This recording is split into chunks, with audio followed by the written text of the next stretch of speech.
Kecamatan Baitur Rahman dan satu lagi di Kecamatan Kutaraja ini.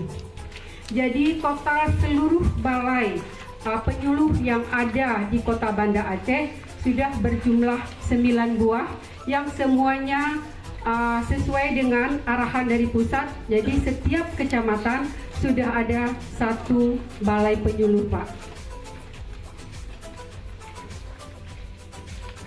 Pembangunan balai penyuluh ini tujuannya adalah untuk membantu kelancaran pelaksanaan tugas penyuluh KB Kecamatan dalam program pembangunan keluarga kependudukan dan keluarga berencana di tingkat kecamatan.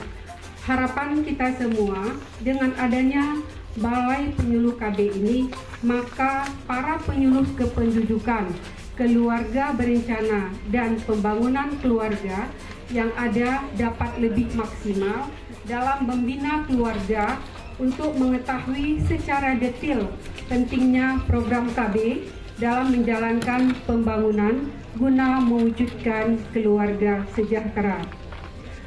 Hari ini kita sangat bersenang hati, sangat berbangga karena ini suatu buah prioritas yang diberikan oleh Pak Wali kepada kita. Kalau tidak, nggak mungkin gedung ini bisa terwujud.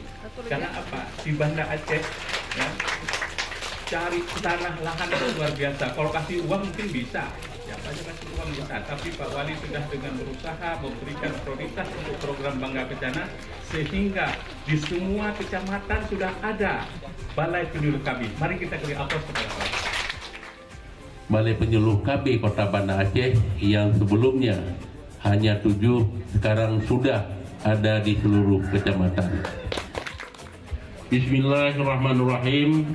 Pemerintah Kota Banda Aceh atas rahmat Allah Subhanahu wa Ta'ala, Balai Penyuluhan Keluarga Berencana Kecamatan Kutaraja pada hari Kamis 20 Januari 2022 diresmikan oleh Wali Kota Banda Aceh Haji Aminullah Utsman SI AK MM, dan alhamdulillah saya tanda